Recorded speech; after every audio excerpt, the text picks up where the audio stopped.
Original tribal families have yet to recover from the genocide of their people. As residents or visitors in Nisenan land, we support the Nevada City Rancheria Nisenan tribe in efforts to stabilize their people, as well as the campaign to restore tribal sovereignty through federal recognition.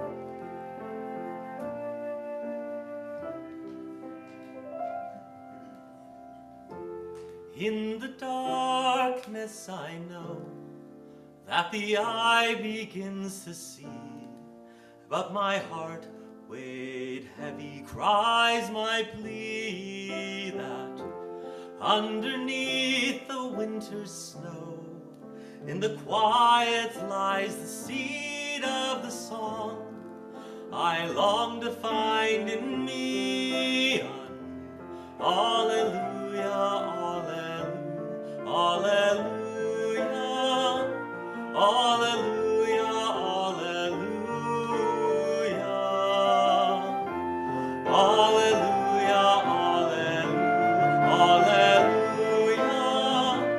alleluia, alleluia.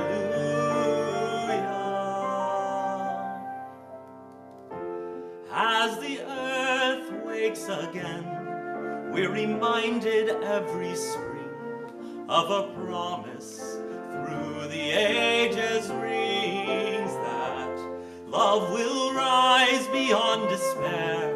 That's the message Easter brings, that always, always something sings. Alleluia, alleluia, alleluia, alleluia, alleluia, alleluia, alleluia,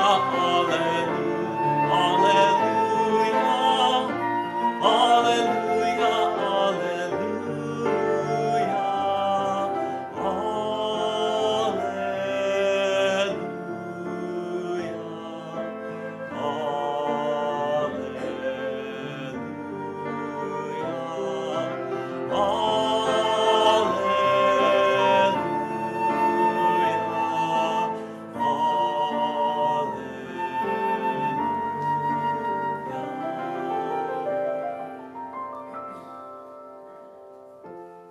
In your hearts lives a song of a love that makes things new.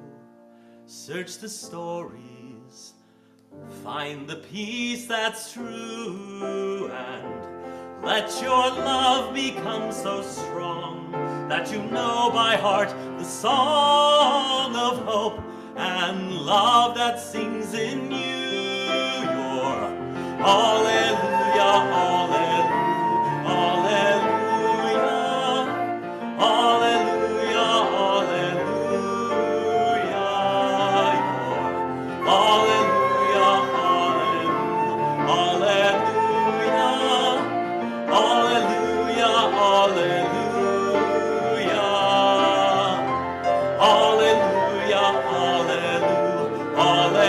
Alleluia, Alleluia,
Hallelujah, indeed. Oh my gosh. Welcome, old friends and new. I'm Gail Johnson-Vaughan, your worship associate for this morning. Here at the Unitarian Universalist Community of the Mountains in Grass Valley. Now we say that because there are people that are tuning in on Zoom that have no idea how they happened to this amazing experience and that we're in Grass Valley. So we are, and it's just a wonderful collection of people here today. You know, today is a convergence of many of the sources that we draw our inspiration from. Easter, Passover, Ramadan, major religions that we draw our inspiration, our in-breath drawing in the breath of wisdom that feeds our spirit. So my welcome to you today includes the blessings of Ramadan and Passover and Easter, the holiest of the Christian days. We are celebrating all of these as we continue to explore our monthly theme of what it means to be a people of awakening. I'm certainly feeling a lot of awakening myself, and perhaps you are too, breaking through some deep level of sleep or unconsciousness. This week, it's as if the heavens themselves have been awakening to our desperate need for rain.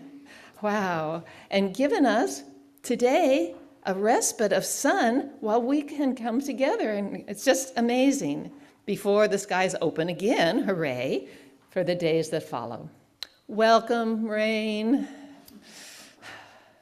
And we're awakening to the thrill that the pandemic will not keep us always apart. Deep appreciation for the strength of our UUCM community that has helped to mitigate some of the pain of our physical separation for 2 whole years. Welcome home.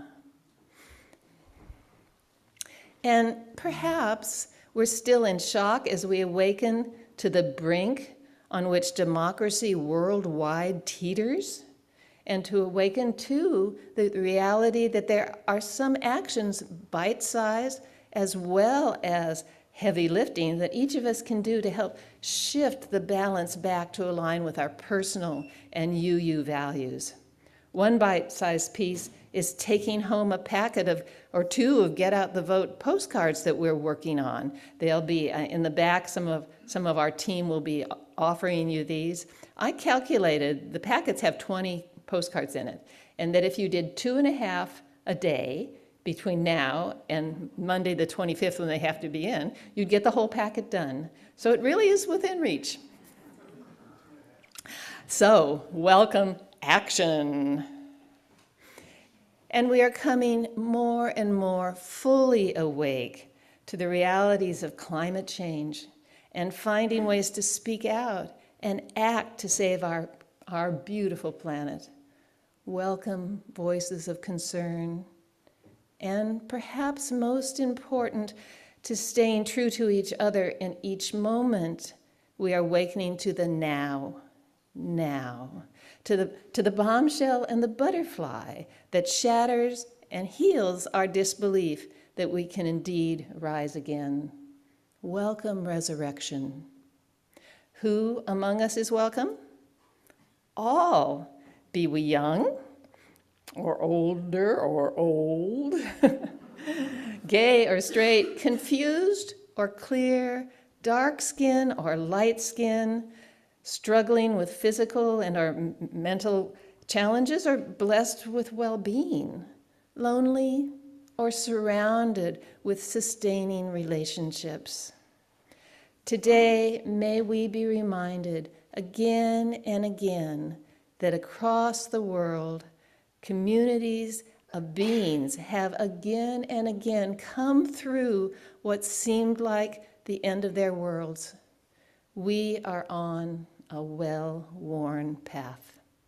So come, awaken with us to the joy of the moment as we roll away the stone with wonder and curiosity and hope. I am really glad we are here together.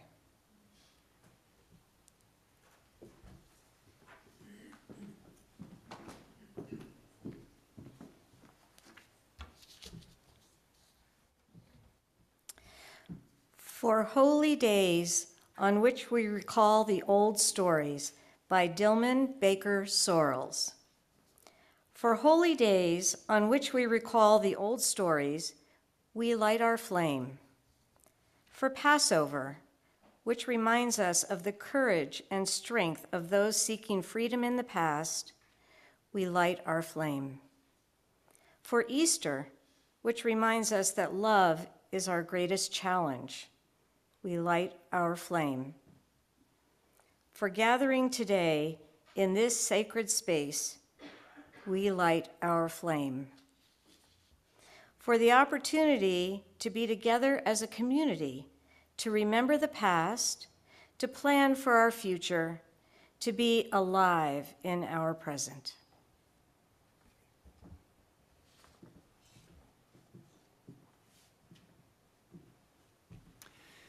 Gail has lit our chalice here in the room. I invite everyone on Zoom to light your chalice at home or your candle, or to place your special object that marks this time. Maybe it's a stone or a figurine or a branch or a blossom that marks the time for you.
Open the door of your hesitant heart. Let the light shine on all the sleeping shadows. Awaken to this day that offers itself to you and to all with a great extravagance. Awaken to this gift, this beauty, this chance that we might still begin again and anew, that we might be changed by an in and out of breath, that we might still burst forth like the crocuses, that we might still surprise this earth with a new song sung together, calling us all in and then sending us back out, and know it all as a blessing. Come, let us worship together.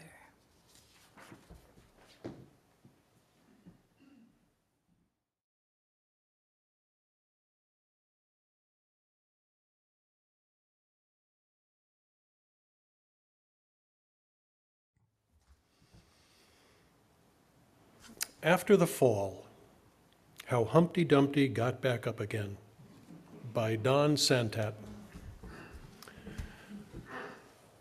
My name is Humpty Dumpty. This was my favorite spot, high up on the wall. I know it's an odd place for an egg to be, but I loved being close to the birds. Then one day I fell. I'm sort of famous for that part. Folks called it the Great Fall, which sounds a little grand. It was just an accident, but it changed my life. Fortunately, all the king's men managed to put me back together again. Well, most of me. There were some parts that couldn't be healed with bandages and glue. After that, I was afraid of heights. I was so scared, it kept me from enjoying some of my favorite things. I walked past the wall every day, and I would think about climbing that ladder again. I really missed the birds and being high above the city, but I could never do it because accidents do happen. I eventually settled for watching the birds from the ground. It wasn't the same, but it was better than nothing. Then one day, an idea flew by. Making planes was harder than I thought. It was easy to get cuts and scratches, but day after day I kept trying and trying until I got it just right. There it is. My plane was perfect, and it flew like nothing could stop it. I hadn't felt that happy in a long time. It wasn't the same as being up in the sky with the birds, but it was close enough. Unfortunately, accidents happen. They always do. I almost walked away again, but then I thought about all the time I'd spent working on my plane and all the other things I'd missed. I decided I was going to climb that wall. But the higher I got, the more nervous I felt. I didn't want to admit it. I was terrified. I didn't look up. I didn't look down. I just kept climbing, one step at a time, until I was no longer afraid. Maybe now you won't think of me as that egg who was famous for falling. Hopefully, you remember me as the egg who got back up.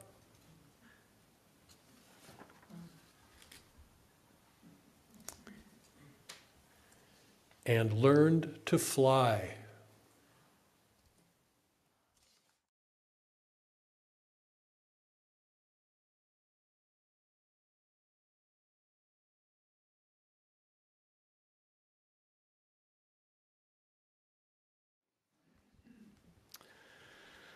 Thank you, George. We're about to turn inward, but I'm going to invite us to turn outward first for a moment. So I invite you just quietly, if you're in the room, to rise in body or in spirit. If you're on Zoom, to consider turning your camera on for a moment and looking around. I invite you to rise in body and spirit, and with your eyes, to greet one another. Greet the people around you. See who's near you this morning, in case you haven't had a chance. So I invite you to rise, yeah.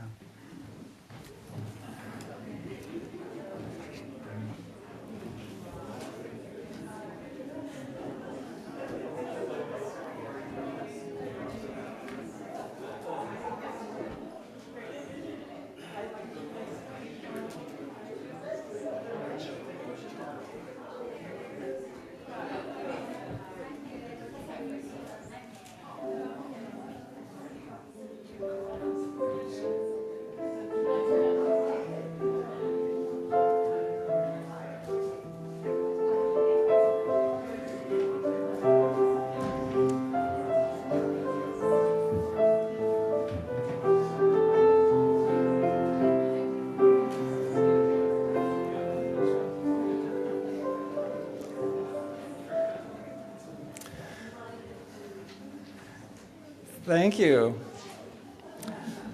I keep forgetting that each week. It's been so long since we've had that opportunity to look around and say hello to the people around us physically. So glad you're here. This morning, we bring our relief and joy for 5.5 inches of rain at my house this month. Yep. And we bring our flowing tears of heartache for the people suffering under the bombing and the gunfire in Ukraine. We bring our compassion for the Russian people caught between a dictator's destructive need and their own survival. And we bring our hope and our commitment to find less harmful ways to live together on this blue marble of a planet. We bring all the losses that have been pooling in our hearts during this pandemic. Losses of people, of faith, of trust, of touch, of health, of what we knew. And we bring the gifts that a world falling apart unearths and reveals.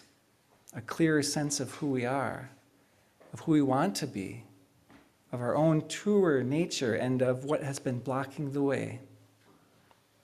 We bring our delight in renewed family connections and face-to-face afternoons with friends, concerts, potlucks, imagine, and movies again. And we bring our worry for women whose pregnancies are not wanted, but who have fewer and fewer legal options. For youth whose gender identities are not met and recognized and supported. For persons whose skin is brown or black, and for whom the everyday is never entirely simple or entirely without danger. We carry it all in with us on a Sunday morning. And so I invite you to find the resident and the resonant feelings in your very own particular heart this morning. What and who calls to your joy, your compassion? I invite you to take a moment to notice. What are you carrying on this day?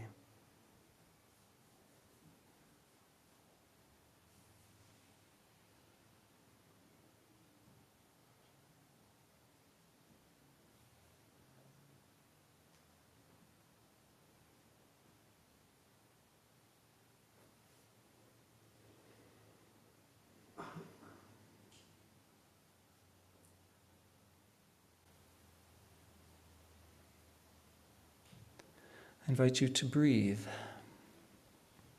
Not that you had a choice, but to breathe knowing that you're breathing. I invite the people on Zoom to type into the chat some piece of what you carry. If you wish, I'll read some of those out loud. People in the room, I invite you, if you wish, to come and take a stone from the table here, one of the many stones. Pick it up, put it in the water, to let that quietly hold and represent all that you're carrying.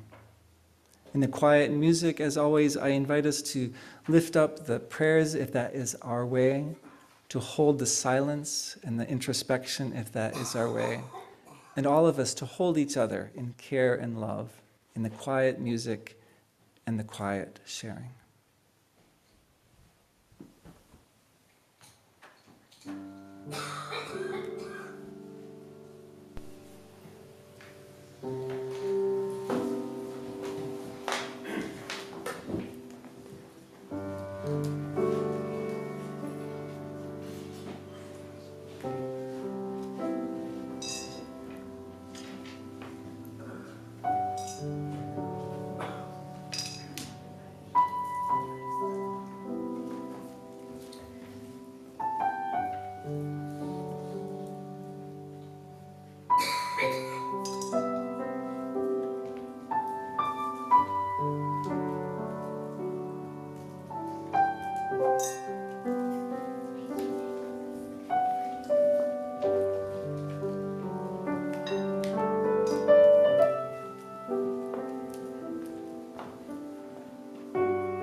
Our meditation this Passover, Easter, Ramadan, spring morning weaves the words and wisdom of Kathleen McTeague with the welcome nigun of Doug Kotler.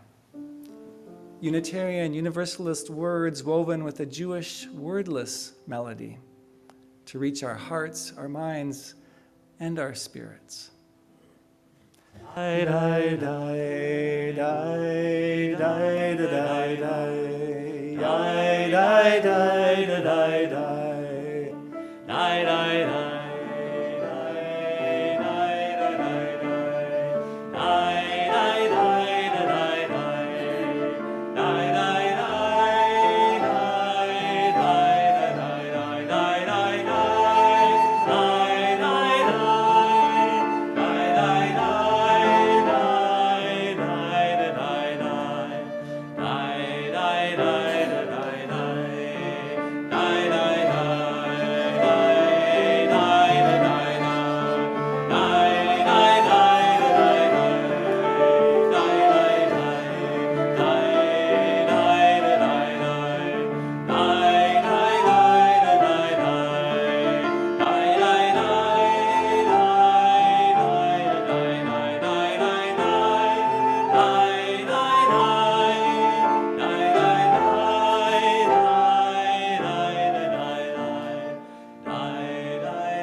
When the escape from Egypt was certain, when the last furious wave had closed over their enemies' heads and the dangerous waters lay smooth again, when the Israelites could finally turn toward the future without fear that the past would snatch them back, what did they see before them?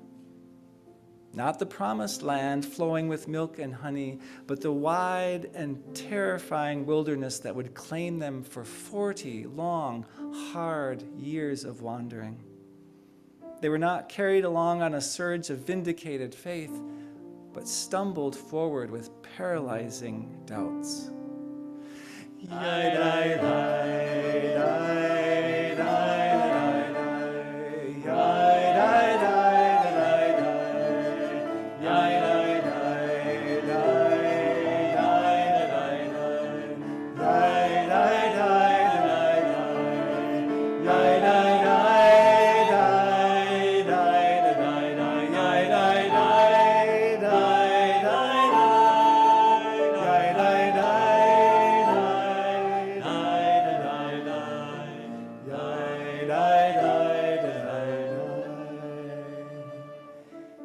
Each of us knows a little about what it means to be lost in the wilderness. We know the awful disappointment akin to despair of being suddenly pathless and alone when we'd expected to stride confidently straight into the promised land. These passages through the land in between are scary and uncomfortable, and the desert is a place we'd rather barrel through as quickly as possible toward the welcoming ground of our destination. But our time in the desert is a passage of the heart, not a physical journey of the body. And it's not in our power to speed it up.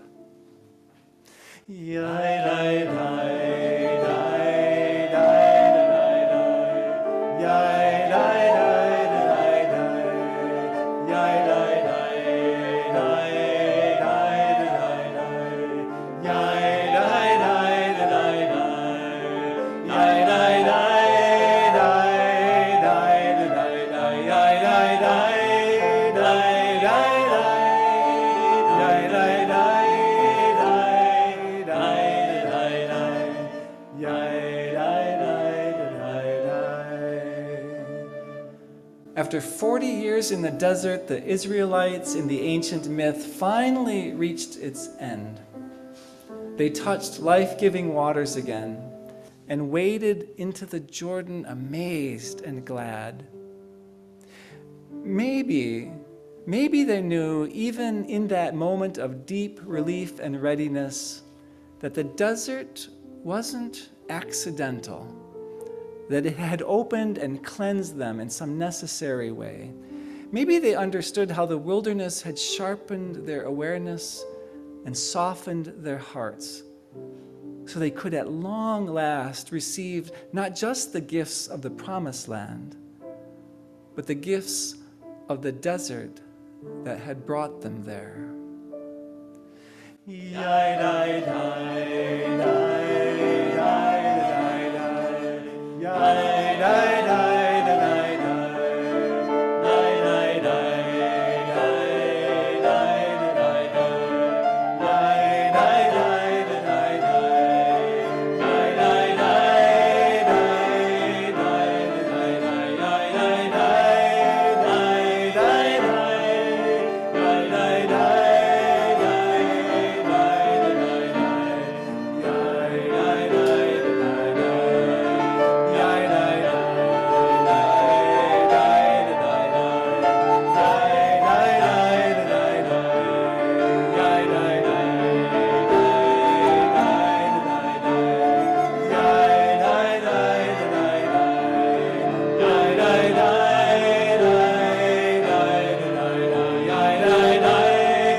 Resurrection.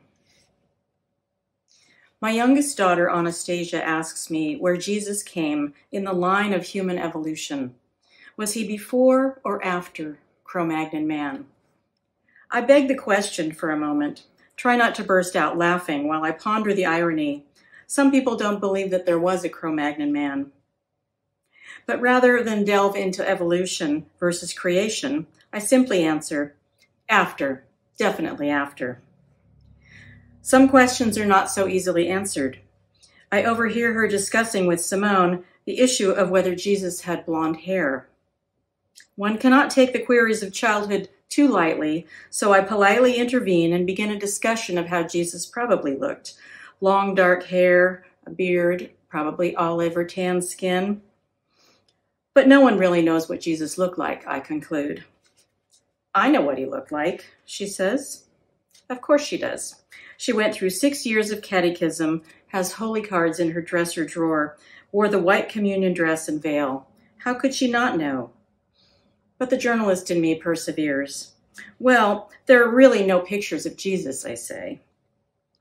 Now, to get her response just right, you have to practice your most withering, scathing preteen tone of voice. Try saying, "You're a fricking moron," over and over. That's how Anna replies. There are pictures of Jesus. I've seen them. I bite back a laugh and tell her that the camera had yet to be invented for, close to 2,000 years after Jesus departed the planet, and that any pictures she's seen have been artist renderings. She's not convinced. Her mother is a fricking idiot. She leaves the room in a huff. I'm grateful that there haven't been harder questions put to me, like trying to explain the existence of God or why there is hate and hurt in the world. Because inevitably such questions would bring up my own issues of faith, my own faltering belief system, and I would have to say, I don't know. I don't know. How to explain why I still have the rosary beads hanging from my rearview mirror, but no longer use them for prayer. Or how we used to say grace at meals, but now find it difficult to even get to the same table in the same house at the same time. Why we still light the Advent wreath at Christmas, how we bless ourselves when we get onto the freeway, but rarely darken the doorway of any house of worship. How can I explain so many things that I don't know the answer to? Like how to account for the marriage-shaped hole in my heart that took away the greater portion of my faith when it left. I don't know. When their father and I were still married, we lived in a house with an orange tree in the backyard. Whenever the weather was nice, we would sit on a blanket in the yard, and my little girls chased butterflies and picked dandelions while I planted flowers, weeded, and hung out clothes to dry. We'd play for a while in the sunshine, and then pick oranges from the tree and peel and eat them right away. We'd wash away the sticky juice from our fingers with the garden hose. In those days, I was sure of everything: my house, my family, my future, my faith. But how can we really be sure of anything? The things we thought were set in stone have vanished, and we are flung out into the world on our own. It is difficult to tell my young daughters that everything will be as they plan, that everything will work out exactly right, when I'm no longer convinced, when I can no longer choke out pleasantries about religion or the family we used to be. But too much of that kind of pondering makes one rigid with fear.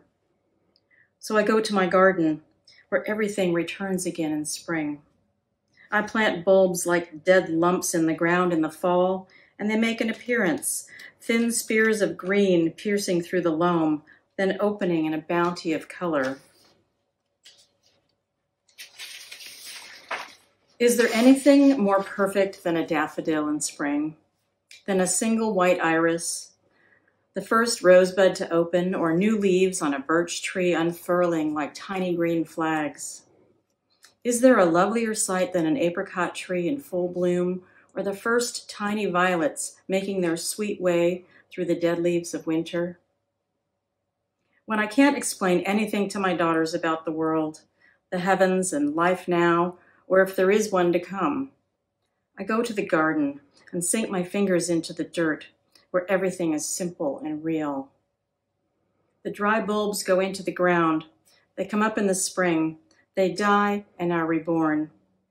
It is the simplest resurrection. It is the smallest inkling of faith.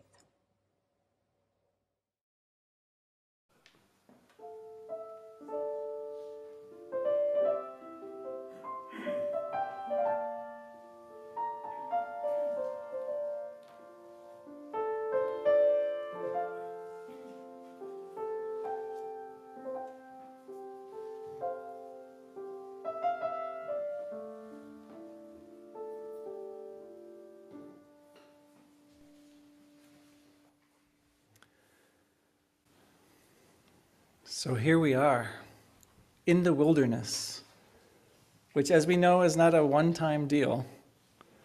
We weave in and out of wildernesses all our lives, which is why these annual stories and rituals, Passover meals and retellings, Easter passion and rejoicing, Ramadan fasting and prayer, and soon the earth and sky-centered Beltane fires.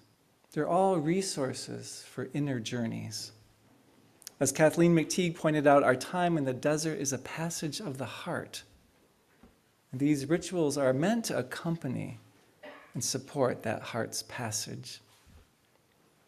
I don't know about you, but I much prefer to head directly into the promised land of my sweet vision rather than face the disappointment akin to despair, as Kathleen put it, of being suddenly pathless and alone.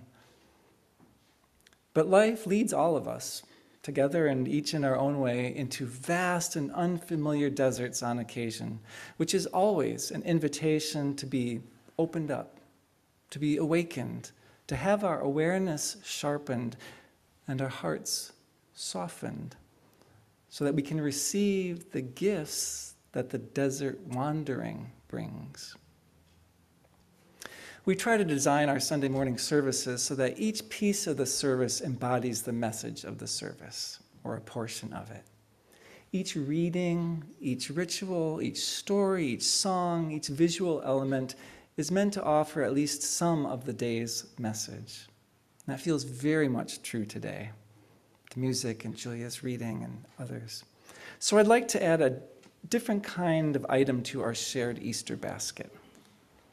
I name most every year that in response to the Christian narrative of Easter week, I'm struck most at this point in my life by the thought of that community of followers who were so inspired by their beloved and charismatic teacher and so hope-filled for changing their world that they would give up everything to follow and bring to life that vision, only to have their deep and their powerful hope dashed suddenly and brutally, to find themselves pathless and alone, devastated and frightened. That moves me, even though my own religious ideas have moved to a different place. And yet, in time, their effort to live Jesus' message as they heard it, to live a radical care for the most disenfranchised and downtrodden, led to a religious tradition that has altered the earth, for better, for worse.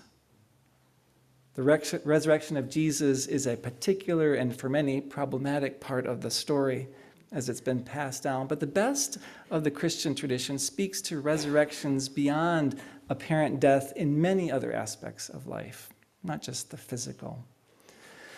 I speak today of the bombshell and the butterfly out of Peter Coleman's effort to help us imagine a way out beyond the painful and frightening stuckness of our nation's political cultures right now. But it has our parallels in our personal lives as well, too. Rather than speaking of resurrection, Coleman uses the term reset. Both bombshells and butterflies can open up opportunities for a radical reset, he says. So a bombshell, as you might imagine, is a bombshell, a destabilizing shock that is so shocking and so destabilizing that it breaks open even our really entrenched ways of thinking and seeing and imagining the world. And it makes it all the way down through the surface, down into our assumptions, our values, our incentives that determine so much of our decision-making. So things like civil wars, coups d'etats, natural catastrophes, independence movements, pandemics, major transitions to autocracy or to democracy. In studies of enduring and intractable interstate conflicts that took place everywhere from 1816 to 1992, all those things that felt so entirely stuck and impossible, 75 to 90% of them ended within a 10-year period following at least one major destabilizing shock. Now there's a message of hope and resurrection in a time of despair. It has to get bad enough in order to shift to something better. As I mentioned last week, it also takes time, I'm afraid, about 10 years for those kinds of changes to start surfacing in visible ways. The last time the United States Congress was so deeply polarized was, not surprisingly, after the Civil War ended in 1865. But that polarization, born of tremendous pain and division in the nation, started to lessen very suddenly and very significantly in 1924. Why? What was happening in 1924? It's because of what was happening 10 years earlier, in 1914, that made the difference, right? The beginning of World War I that so destabilized the world order and challenged people's expectations of humanity. And the Spanish flu, 1918, that killed 50 million people around the earth. For decades after 1924, Congress continued to become more and more bipartisan until the 1980s. So what was going on in the 1980s, which we tend to associate with Ronald Reagan? The 1960s and 70s, that's what was going on in the 1980s. The civil rights marches, the assassinations, the Vietnam War, the women's movements, all a dozen years earlier. In our personal lives, the loss of a job, the death of a loved one, someone we count on, a health crisis, a crisis of faith. Any of those can disorient us enough to have no choice but to see the world in some radically new way in time. So there's a glimmer of hope in all of this when we apply it to the dilemmas of these days, I think. And a caveat. A bombshell in the world or in our lives, as you know, does not guarantee entrance to the promised land. A bombshell opens up a rare window that could as well lead to just more of the same or to something much worse. The message is that it matters what we do in that disoriented wake of the blast, when the window is open for a time, now and in these next dozen years. Sustained change and the best possibilities for good come when people keep applying energy in many different places until the sum total of it all moves a culture across a threshold into the new. That's what Coleman says based on his study. It's less helpful to argue about which is the best place to place our energy than it is to put our energy somewhere in the direction of the promised land that we envision, that we can see for ourselves and for those who will come after us. And bombshells aren't the only entrance to the promised land. There's also the much softer and lovely sounding butterfly effect, Easter appropriate. It's an idea within chaos theory, which is also appropriate in these times. Norton Lorenz, a mathematician and a meteorologist studying weather, first used the image of a seagull in 1972, the seagull effect, until people convinced him to use a more poetic image, the butterfly. Charismatic mini-fauna, I call it. Lorenz was doing mathematical weather modeling and studying the way very tiny, seemingly insignificant change in the input early on would make for an incredibly different outcome down the road. The idea in the memorable way that people like to pass it on is that something as small as the flapping of one butterfly's wings far away and weeks earlier could, through a spiraling series of domino effects, eventually change the formation time and the particular path of a tornado. The point for this morning is that a very tiny, seemingly insignificant difference at the very beginning can make an enormous difference in the eventual outcome. So the very first words spoken in a conversation, the very first moments of a relationship, a group, a cultural reset, are each very sensitive to tiny, subtle differences in their beginnings. So as Coleman writes, what goes on in the very first minutes of a conflictual encounter often has a significant impact on everything that follows, all the dominoes. In other words, our initial decisions, our initial actions matter. So if the thought of applying energy in the right places for a dozen years after our current bombshells wears you out even before you start, know also that what we do now and what we do next, even in very small, seemingly insignificant ways, may make a great difference later on. So we'll do well to consider and act with all the wisdom that we possess, and to know that even a little bit from us could change the future. In our personal lives, for example, when a couple comes in for marriage counseling, or people on opposing sides of an issue try to sit down and communicate, the way the chairs are placed can influence the quality of the conversation. And fostering even the tiniest bit of rapport or connection or positivity very early on in that time together can drastically affect the outcome of the conversation. For the numbers folks, let's say that the level of positivity in the room in this conflictual conversation is about 1.0 out of 4. That's the level of positivity. If you change the level of positivity to 1.001, 1,000th more positive in the room, more positive emotion, just 1,000th more, by connecting over a personal story, or by sharing one thing that you appreciate about your spouse, no matter how angry you are with them. Just that little thing can make a difference on the entire rest of the conversation and where it ends up in the end. Again, there's no guarantee, but there's an important time at the beginning when a window is open and when a decision to do something just a little bit differently can make a big difference later. Coleman offers a bunch of tools for navigating both the aftermath of a bombshell and those early butterfly moments. And today I would share just one with you to put in your Easter basket. Coleman says that the place to start, especially for butterfly moments everywhere around us all the time, is to change, if we can, our assumptions about change, in particular, about people's ability to change.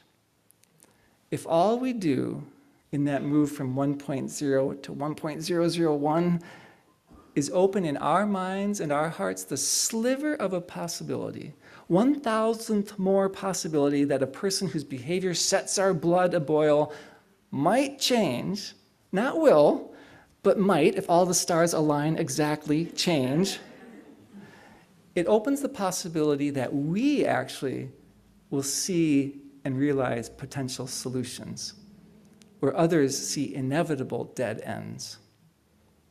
It's a tool that opens us, that little sliver. Can we hold for ourselves the possibility that others, that things, that we just might change? And that might make all the difference. We don't have to get to the answer at the end. Crack the sliver. In the words of Unitarian Universalist Alicia Carpenter, this is the message Easter brings, that something always, always sings, or could sing, or might sing. Neither resurrection nor reset are guaranteed, but they are possible, and perhaps made more possible by each of us, even now. So may we be.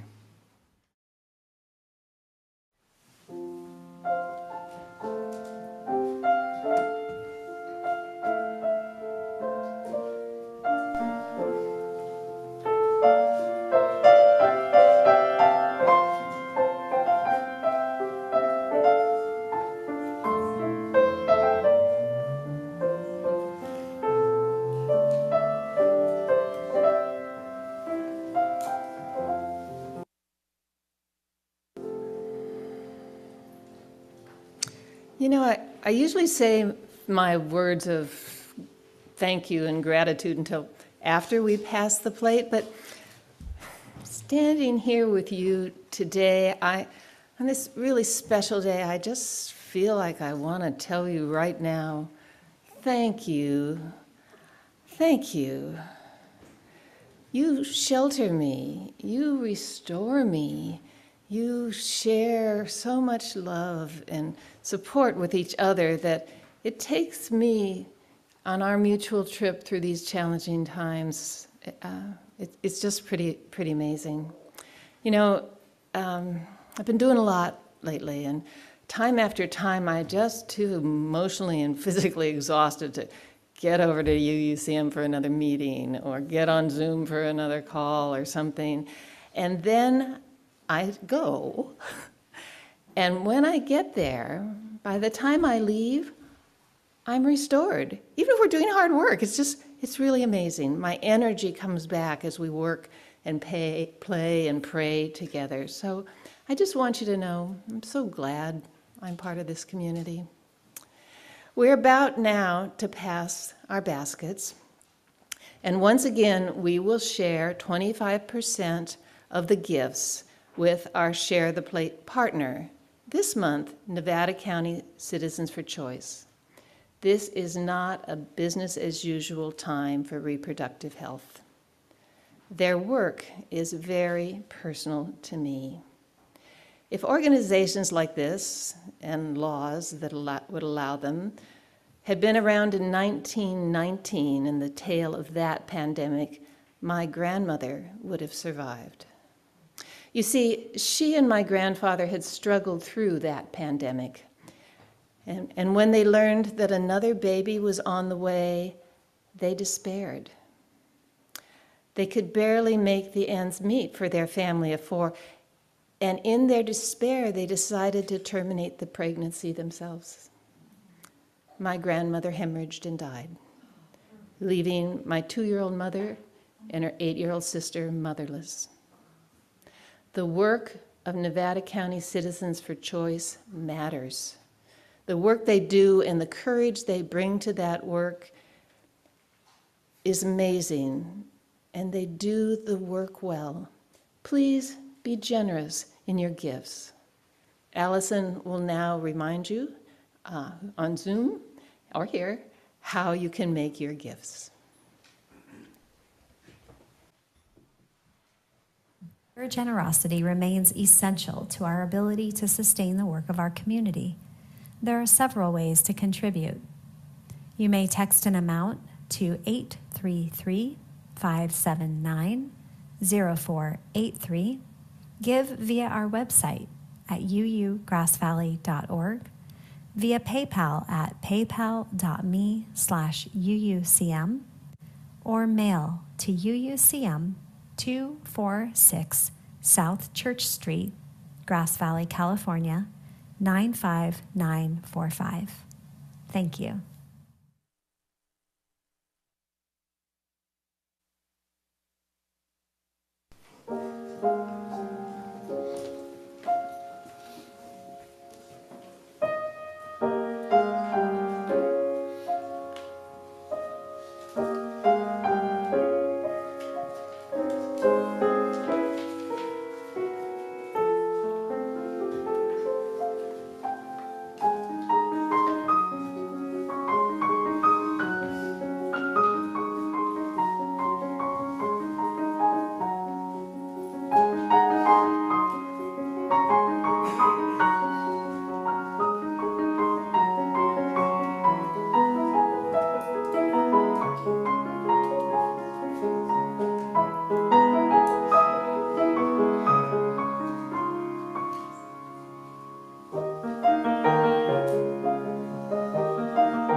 Thank you for your generosity.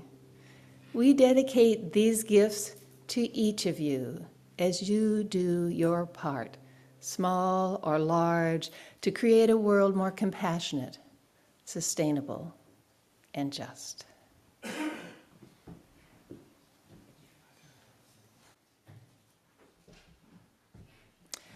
And now I want to take a moment to do a lot of thankings. So many people involved in putting together today's service. Some of them you've seen up here, and some of them you haven't. For instance, my partner in creating the worship associate role this time is Cheryl Morris, and she's far away right now, but she did a lot of work before she left. Beth Caro, hi there out in Zoom land. Thank you for being the chat host and taking care of all of that. Siobhan, ever keeping things strung and tight and with a proper view. Amazing, amazing. Steve Temple back there making the sound come in and out and back and forth. You should come early and watch what they do. It's just pretty amazing. Kevin, thanks for keeping all the videos going well and all the rest. My name's up there, but don't ask me to do anything complicated because I can only do the bits. Shanti, once again, beautiful, beautiful setting. And the bunnies who hopped over here this time, wow, that's great. I understand that one of them is 100 years old. Can you guess which one? Oh, very special. That is actually the Dunstan bunny. Useful to know. Music, wonderful. Kate, thank you. Jordan, thank you. Leah Morrison, who comes in to us via Zoom, incredible. Readers, our Humpty Dumpty reader, George, thank you so much. I just pictured you doing that, and it was just perfect. Scotty, Renee doing the land acknowledgement, Julia for writing and reading her beautiful piece, Corey, such richness as we have here. And our production crew, George and Corey, were both in and behind the scenes this time, so that's really very special. Thank you all. Be sure and give them a pat on the back when you see them. And our greeters this morning, I know Jean's there, Penny's there, I saw Corey in the mix, and Laura Harder, thank you for greeting and welcoming folks.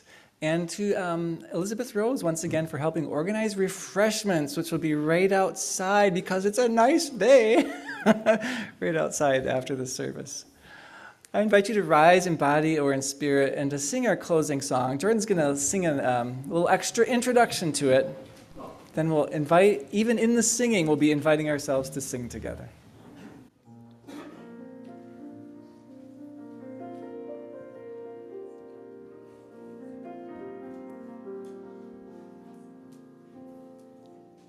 My life flows on in endless song above earth's lamentation.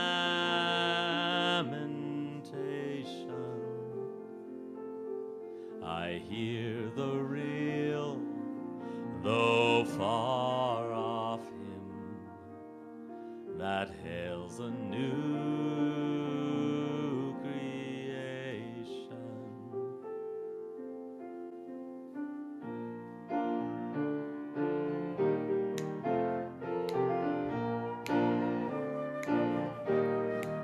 Now let us sing, sing, sing, sing. Now let us sing, sing, sing, sing. Lift up your voice, be not afraid. Now let us sing to the power of the faith within. Now let us sing, sing, sing, sing. Now let us sing, sing, sing, sing. Lift up your voice, be not afraid. Now let us sing to the power of the faith within. Now let us sing to the power of the hope within. Now let us sing to the power of the hope within. Lift up your voice, lift up your voice, be not afraid. Be not afraid. Now let us sing to the power of the hope within. Now let us sing to the power of the love within. Now let us sing to the power of the love within. Lift up your voice, lift up your voice, be not afraid. Now let us sing to the power of the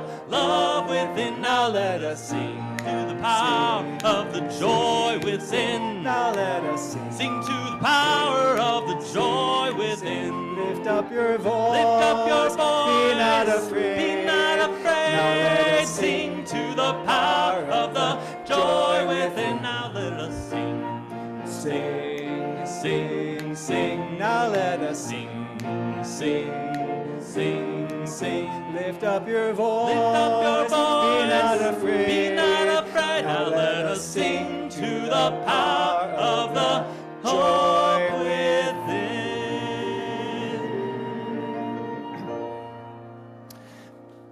Several people have already named that they're going to miss you, Jordan, and yes, we will. Jordan has announced he's going to be moving on.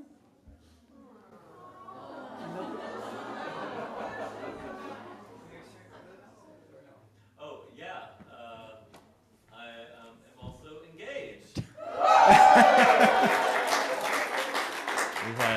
If you didn't hear that, Jordan is also engaged. Yes, yes, yay, congratulations. So Jordan's here, working with us through June, but we're starting our grieving now. So, closing words this morning. Well, I'm going to echo words that came earlier from Gretchen Haley. Open the doors of your hesitant heart. Let the light shine in on all the sleeping shadows.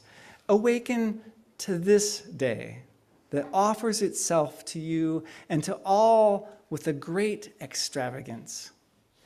It's never been this day. Awaken to this gift, this beauty, this chance that we might still begin again and anew. May we carry that message and each other in our hearts, and we remind ourselves of that with this community benediction each week. Together, let us carry the flame of peace and love until we meet again.